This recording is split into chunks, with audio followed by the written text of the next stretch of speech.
अभी आप लोग विंडोज़ या मैक इन दोनों में से कोई भी यूज़ कर रहे हो, लेकिन वो जैसा भी दिखता है या उनका यूआई आज जिस तरीके का है, all of that traces back to this particular computer that was released in 1984।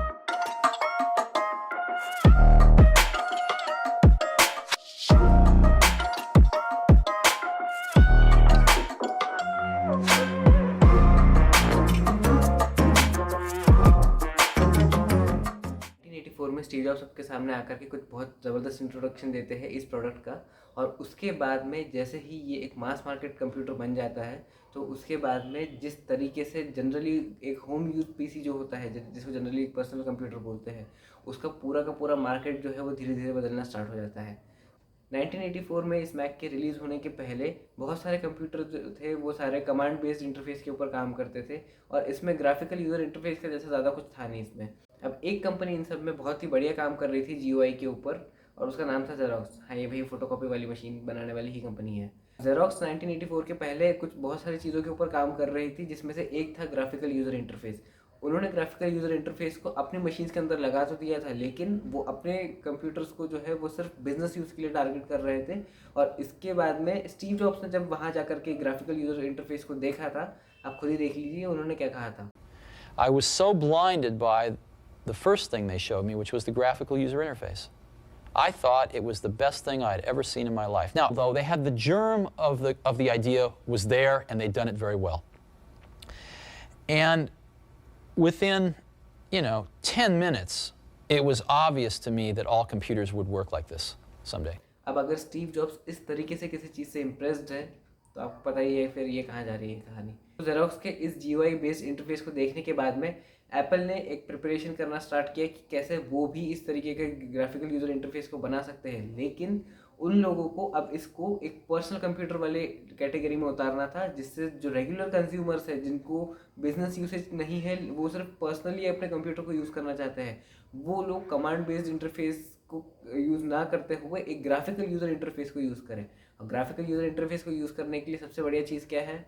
एक पॉइंटर। अब आज हमारे पास जो भी माउस वगैरह रखे हुए हैं, तो माउस तो काफ़ी पहले इन्वेंट हो चुका था, इवन मैक के रिलीज़ होने के भी बहुत पहले ये रिलीज़ हो चुका था, लेकिन इस माउस को इस तरीके से यूज़ करना कि वो एक पॉइंटिंग डिवाइस की तरह काम करे, और वो पॉइंटर जो है वो ग्राफिकल यूज़र इंटरफेस पर अलग अलग जगह पर अलग अलग आइकन्स के साथ में इंटरैक्ट करे, और उसके हिसाब से वो कंप्यूटर को कमांड दे एक पर्टिकुलर एक्शन को यूज़ करने के लिए। काफ़ी फिनोमिनल चीज़ थी उस टाइम पे लोगों के लिए। अब ऐसा नहीं है कि ये सारी चीज़ें पहले एग्जिस्ट नहीं किया करती थी। 1984 के पहले पॉइंटर्स भी थे, 1984 के पहले माउस तो ऑलरेडी था, और उसके पहले जैसे मैंने कहा कि जेरोक्स ने जीयूआई के ऊपर ऑलरेडी काम कर रखा था, तो ये सारी चीज़ें एग्जिस्ट करती थी। एप्पल ने ये किया कि इन सबको इंटीग्रेट किया, और इंटीग्रेट करके इन सारी चीज़ों को एप्पल ने वहाँ उतारा जहाँ पर वो सबसे ज़्यादा लोगों तक फैल सके, यानी पर्सनल कंप्यूटर्स। जेरोक्स जो है वो अपने सारी चीज़ों को शोकेस कर रहा था, और उसके बाद में एप्पल ने वहाँ पर से ना चीज़ों को इंस्पायर्ड होकर के ना अपने ऑपरेटिंग सिस्टम में इम्प्लीमेंट किया। तो उसी टाइम पर माइक्रोसॉफ्ट भी एक चीज़ के ऊपर काम कर रहा था, और बिल गेट्स उसी टाइम पर ऑन बोर्ड थे माइक्रोसॉफ्ट के। तो उन्होंने कई सारी चीज़ों को उसमें से इंस्पायर होकर के अपने ऑपरेटिंग सिस्टम यानी विंडोज़ के अंदर लेके आ रहा, और विंडोज़ भी उस टाइम पर वही फॉर्मेट में चल रहा था पूरा के पूरे, जो कि एप्पल का मैकिन्टॉश चल रहा था, यानी एक पॉइंटिंग डिवाइस के साथ काम करने वाला एक ग्राफिकल यूजर इंटरफेस वाला कंप्यूटर। अब यहाँ थोड़ा लड़ाई झगड़ा हो गया था स्टीव जॉब्स और बिल गेट्स के बीच में, जहाँ स्टीव जॉब्स ने बिल गेट्स के ऊपर एक सूट फाइल कर दिया था, लेकिन उसके बाद में भी इंस्पिरेशन जो वहाँ से ली गई थी वो विंडोज़ का एक इंटीग्रल पार्ट बन गया था। अब 1984 में जब मैकिन्टॉश रिलीज़ हुआ था, तो उस टाइम पे दो एप्लीकेशन मैकराइट और मैक पेंट, इन दोनों को रिलीज़ किया गया था, और ये बहुत बड़ा हाईलाइट फीचर था इन दोनों। अब मैक पेंट जो है वो विंडोज़ पेंट जैसा दिख रहा होगा थोड़ा थोड़ा, एक्चुअली विंडोज़ पेंट इसके बाद आया था। अब विंडोज़ जो है वो मैक से इनिशियली थोड़ा इंस्पायर्ड था, तो उसको लेकर के कई लोगों को इसमें स्टार्टिंग से ही सिमिलरिटीज़ दिखना स्टार्ट हो गई थी। हो सकता है आपने भी कभी ना कभी ये सिमिलरिटीज़ को नोटिस ज़रूर किया होगा। ये उसी तरीके का है जैसा एंड्रॉयड और iOS भी शायद मे भी थोड़ा सा सिमिलर है। अब आप में से जिन भी लोगों ने विंडोज़ और मैक इन दोनों को कभी ना कभी यूज़ किया होगा, मेजॉरिटी ऑफ लोगों ने विंडोज़ को तो यूज़ किया ही होगा, कुछ लोगों ने मैक को भी यूज़ किया होगा, लेकिन जिन्होंने इन दोनों को यूज़ किया है उन्होंने कुछ सिमिलैरिटीज़ देखी होगी जो हो सकता है उनको थोड़ी अजीब लगे। जैसे कि विंडोज़ के अंदर जो टॉप राइट कॉर्नर के ऊपर जो बटन्स आते हैं, और मैक के अंदर जो टॉप लेफ्ट कॉर्नर के ऊपर जो बटन्स आते हैं, उनका यूसेज जो है वो काफ़ी मिलता जुलता है। अब मैक रिलीज़ तो हो गया था और इनिशियली काफ़ी अच्छे नंबर्स में बिक भी रहा था, लेकिन ये महंगा था, ये बहुत महंगा था। ये 1984 में भी $2500 का था। $2500 जो है वो आज के हिसाब से $7500 के बराबर है, और $1000 के आसपास तो अब मैक स्टार्ट हो जाता है, मैकबुक। तो इसी हिसाब से अगर आप देखो तो ये बहुत ही एक्सपेंसिव डील थी।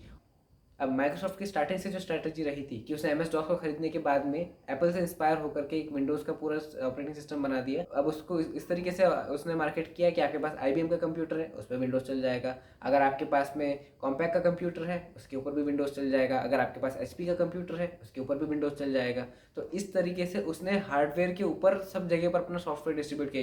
ये वैसा ही है जैसे HP के लैपटॉप के डेस्कटॉप्स के ऊपर आज विंडोज़ चलता है, या लेनोवो के ऊपर, या डेल के ऊपर, या एसूस के ऊपर। You get the point. तो इस तरीके से मैक का मार्केट शेयर जो है वो काफ़ी लिमिटेड रहा और विंडोज़ का काफ़ी ज़्यादा मार्केट शेयर बढ़ गया। लेकिन इसके बाद में भी क्योंकि ओरिजिनल मैक जो है उसका इस पूरे ग्राफिकल यूज़र इंटरफेस को एक मेन स्ट्रीम मार्केट में उतारने में बहुत ही बड़ा हाथ रहा था। एक्चुअली उसने ओरिजिनली कोई नई चीज़ नहीं करी थी, उसने ओरिजिनल आइडिया उसका सबसे बड़ा यही था कि उसने इन सारी चीज़ों को अलग अलग जगह से जाकर के इंटीग्रेट कर दिया और इंटीग्रेट करके इसको एक ही मार्केट में उतार दिया, जहाँ इसको पर्सनल कंप्यूटर्स के मार्केट में उतारने के बाद रेगुलर यूजर्स यानी हम लोग यूज़ कर पाए। विंडोज़ 10 के बाद अब विंडोज़ 11 आप में से जिन जिन लोगों ने यूज़ किया होगा उसमें आप लोगों ने कुछ चीज़ें नोटिस करी होगी, जैसे टास्क बार के ऊपर कई सारे आइकन्स जो है वो सेंटर में आ गए, कई सारे ट्रांसपेरेंसी इफेक्ट्स जो है वो पहले से विंडोज़ 10 से बढ़ा दिए गए थे। इस तरीके से ही विंडोज़ 11 जो है वो कई लोगों को इंक्लूडिंग मुझे भी बहुत ज़्यादा ही मैक इंस्पायर्ड लगा था। तो मैक किसी न किसी फॉर्मेट में आज भी इंस्पायर कर रहा है, लेकिन जो ओरिजिनल मैकिंटॉश था उसका किसी न किसी फॉर्मेट में ये क्रेडिट ज़रूर है कि उसने मेन स्ट्रीम मार्केट में ग्राफिकल यूज़र इंटरफेस को बहुत ही बढ़िया तरीके से उतार दिया था।